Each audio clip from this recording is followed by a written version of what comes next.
Still in the region, Zambia's Minister of Labour and Social Security, Honorable Brenda Tambatamba, says the government has taken tangible steps to address issues of violence and discrimination against women in Zambia. Speaking at the University of Zambia Lecturers and Researchers Union Women Committee today in Livingstone, the minister said the government will continue to work with all stakeholders in implementing measures aimed at reducing incidences of gender-based violence in Zambia. Now joining us on the news to discuss this is UNZALARU President Phiri. Thanks for joining us, Mr. Phiri. Thank you. It's good to be here. All right, tell us what the main issues are that you're looking at in your committee. So the main issues that the Women Committee is looking at, particularly for this quadrennial conference, is to see how we enrich the working environment of our women and then see ways in which they could be helped to achieve some of those issues. So the topical issue here is to look at how they can participate as women, but also taking into consideration some of the mental health issues that are at the workplace. The idea is to encourage our women to rise to that challenge, whether taking up leadership positions or whether it's to get a promotion, being able to be mentors and good examples to the young girls who are coming up behind them. So this conference is a challenge to our women to do much more than they are potentially able to do. So we've gathered them here in Livingstone, the tourist capital of Zambia, to see how academia can respond. First of all, starting with their environment, but also to move in and be the change makers in the nation and maybe even global. And we are pleased that a minister who's also a woman has captured that mood and energized our women to think beyond the ordinary, to think beyond what is culturally acceptable now and break barriers in order to make a woman be visible in the workplace.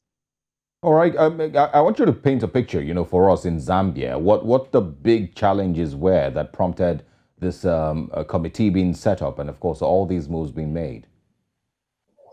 I think the committee is there to fill in a gap that has been there, particularly with some of these taboo topics of where is the place of a woman? How does a working woman fit into our culture?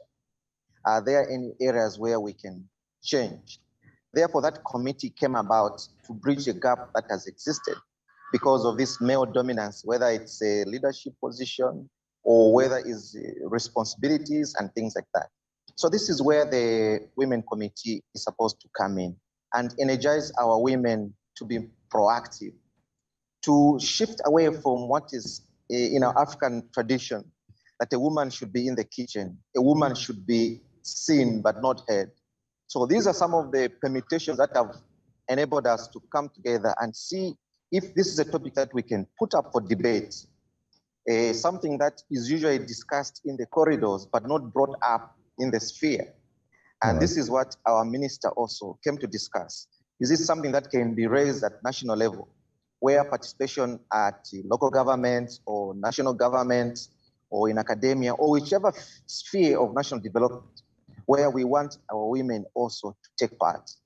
Okay, well, if you look aside, yes, please. Apologies, Andrew. I was just going to jump in there and say, aside, the perspective with regards to work and, women, getting equal opportunities in Zambia, there's also the gender-based violence, aspect.